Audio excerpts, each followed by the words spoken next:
Mr. Koach, Ari, and Lily, you raised so many interesting questions for us today. Ari, you raised a question at the very end about the invisibility of the women in this parsha and how they seem to have been punished along with the men, though it's not clear. You also raised the question of the death penalty. You also raised the question about the right of journalists to report the truth in ways that has become muddied and confused in recent years through an active campaign, intentional campaign to make us doubt all forms of truth. Lily, you raised the questions about some of these mitzvot that are in your parsha, that some of them were obvious and made sense to you, respecting parents, for example, and some of them didn't make sense to you. Why couldn't men cut the sides of their faces and their beards? Why couldn't people put gashes in their skin or ink in their skin? And why couldn't we wear wool and linen together? And so together you've raised a number of questions. I'm not going to kind of pursue any one of the questions, but I am going to point out that both of you did something today that we take for granted in this synagogue that would be radical or even shocking in many religious settings, which is that you both questioned the Torah and you questioned God. And in many religious settings, that is out of bounds. You're not allowed to do that. And I want to talk a little bit about how that's so normal for us and why and what we can learn from it. So, Lily, you were questioning these mitzvot that are in the Torah that people observe, and many of us do not. And Ari, you were questioning God's justice. Did God's self, behave in a way? By the way, I think you may have called God he, and I just want to say for the record, God is beyond gender. Unless somebody wants to make a case for me about why God is male, we are not going to call God male. God is beyond gender. But you were talking about the idea that God's own justice, God, the source of justice, was behaving unjustly. How could you get up here and say that? How did I allow that to happen? Well, you are not the first Jew to do that. In fact, the first Jew to do that was the first Jew. Abraham did that, famously. Abraham went and challenged God when God was going to destroy innocent lives. Similar kind of question. And Abraham said, would the source of justice, you, God, be willing to destroy the innocent along with the guilty? And God said, actually, Abraham, you have a point. If there are, and ultimately God comes, if there are 10 righteous people in this place, I will not destroy it. So Abraham, in that confrontation with God, first of all, Abraham confronted God, and secondly, Abraham convinced God that God's approach was wrong and needed to be changed. So what we see in Torah is a God that learns in partnership with human beings. That part of our role as human beings is to challenge God. Now, actually, in your parsha, not in a part you talked about, the same thing happens again. Moses, or in an earlier parsha, in Exodus, at Mount Sinai, when the golden calf incident happens and God is going to destroy all the people, Moses says, don't do this, God. You just freed us all from Egypt. The whole world is watching. You're going to have liberated us in the greatest liberation story of all time, and then you're going to kill us? Don't do that.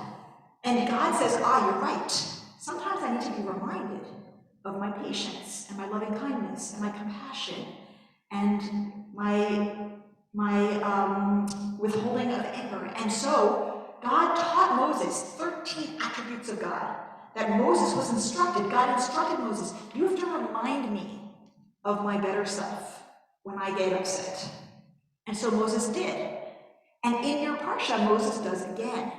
Because God is so upset, God's going to just destroy everybody. And Moses reminds God of God's wiser tendencies, of God's patience and loving kindness and compassion. And truth. And so we see, again, God using the partnership with human beings to grow, to deepen, and to sometimes change. So the God that we meet in the Torah is not already complete and perfect. The God we meet in the Torah is willing to change and learn and grow in conversation with human beings. And this is how we understand a lot of what we do as Jews, including the question of when we come up against mitzvot or confront mitzvot, and we think, well, how does this have to do with me? Is it really a problem if I wear wool and linen together? Or, as you raised in a very provocative way, Lily, I mean, you did it very gently, but it was a provocative idea, that maybe Jews should get tattoos of the numbers their grandparents had in the Holocaust tattooed on their arms. That is, I would say, pretty shocking And also what it raises is this way that we as contemporary Jews, and in particular as Reform Jews, are meant to engage with Torah. What we're meant to do is take the call of Torah as a serious call upon us, upon our hearts, upon our minds, upon our souls, and to deeply consider, where does this idea, if I'm having a problem with an idea, with a commandment in the Torah, where does it come from? And you did this, you investigated. You didn't just say, this makes no sense, this is nuts, this is from so far long ago, I'm just gonna walk away. You said, okay, I have to pay attention because this is the Torah talking to me. What is the Torah saying to me? Let me try to understand what's underneath this, so that from that I can find a way to connect with what this is saying to me. And you did that about all the mitzvot that you named.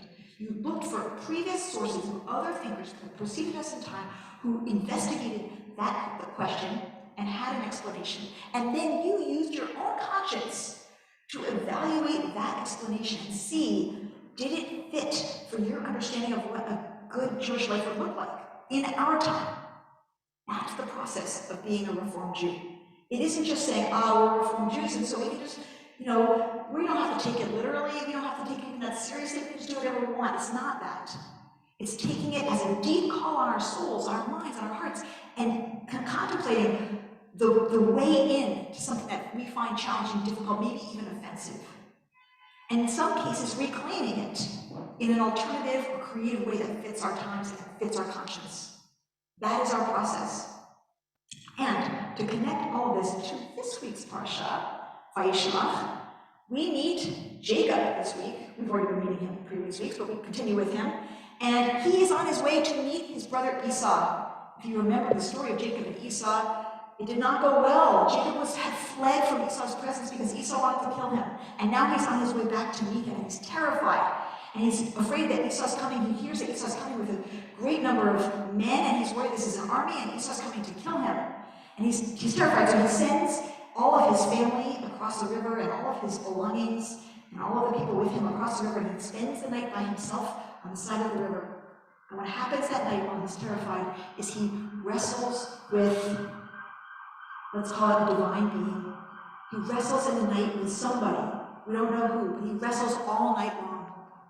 And when the dawn rises, we heard a little bit of this when Debbie was changing Torah. When the dawn rises, he says, let me go, and he asks for, or the one he's wrestling with says, let me go, and he's asked for a blessing, and what he gets in the blessing is a name change. He's told you're no longer going to be called Jacob, you're going to be called Yisrael.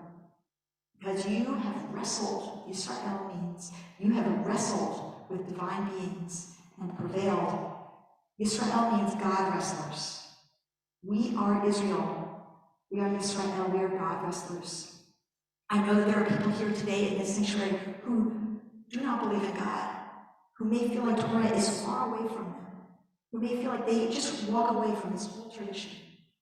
What it is to be Jewish is to stay in the relationship, with God, to stay in the relationship with Torah, and to wrestle, to struggle, not to just take it at face value and say, okay, now I have to submit to this, but to say, I'm going to bring my whole self to this, all the way in. And I am going to wrestle, and I am going to struggle, and I'm not just going to walk away.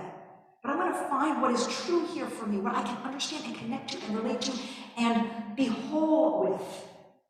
We don't have to cut off parts of ourselves. We don't have to be in denial. We don't have to pretend. We have to be totally, authentically in the struggle. That is what it is to be Jewish.